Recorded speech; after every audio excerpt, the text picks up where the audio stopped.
Hi எல்லோரும் எப்படி இருக்கீங்க? இன்றைக்கி நம்ம பார்க்க போகிற டிஷ் பேர் வந்து ப்ரான் ஃப்ரை. வாங்க எப்படி செய்யணும்னு பார்க்கலாம். இப்போது ப்ரான் ஃப்ரை மசாலாவுக்கு தேவையான பொருட்கள் பார்த்துக்கலாம்.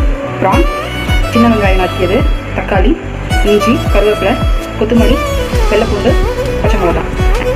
தேவையான மசாலா பார்த்திங்கன்னா மஞ்சத்தூள், மல்லித்தூள், கரம் மசாலா கொஞ்சம், இன்னும் மிளகாத்தூள். இப்போ எப்படி செய்யறதுன்னு வாங்க பார்க்கலாம். ஃபஸ்ட்டு தேவையான அளவுக்கு ஆயில் ஊற்றிக்கலாம். ஓகே, இப்போது நம்ம நான் மஞ்சளே எல்லாமே வாஷ் பண்ணி வச்சுருக்கேன். அந்த இறாலை வந்து போட்டுருவோம். ஏன்னா இறாலோட எசன்ஸ் வந்து இறங்கினா தான் அந்த இதுக்கு நல்ல டேஸ்ட் கிடைக்கும்.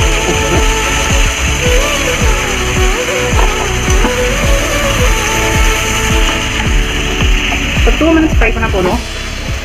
அதோட கலர் லைட்டாக சேஞ்ச் ஆனோடனே நம்ம மாற்றிக்கலாம். ஓகே, இப்போ லைட்டாக நல்லா வதங்கிடுச்சு. இந்த எசன்ஸ் வந்து சுண்ட வைக்கிற அளவுக்கு கூட வேண்டாம். ஸோ இந்த எசன்ஸோட ஃபஸ்ட்டு எடுத்து வச்சுட்டு அடுத்து தாளிக்கிறது.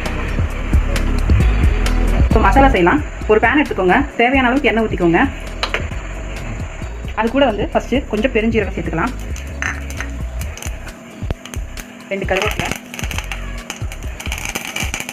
அது நல்லா கொதிச்சு வந்தோடனே வெங்காயம், சின்ன வெங்காயம் நல்லா வதக்கிக்கோங்க.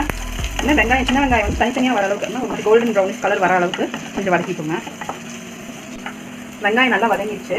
இப்போது அரைச்சி வச்சிருக்கிற இஞ்சி பூண்டு விழுதை சேர்த்துக்கலாம்.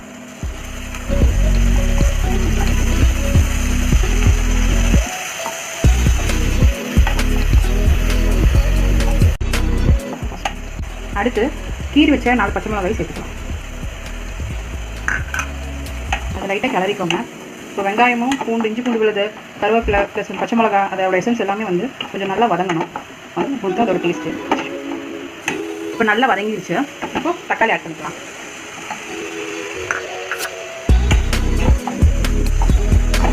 தக்காளி வந்து அதோட ஜூஸ் எல்லாமே வெளியில் வந்து நல்லா ஸ்மாஷ் ஆகிற அளவுக்கு வேகணும். ஸோ ஒரு 2 minutes அதை மூடி போட்டு வேக வைப்போம்.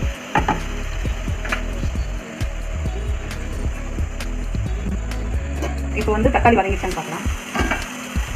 நல்லா வதங்கிடுச்சு. நெக்ஸ்ட் வந்து நம்ம எடுத்து வச்சுருக்க மசாலா பண்ணால் உள்ள சேர்த்துக்கலாம்.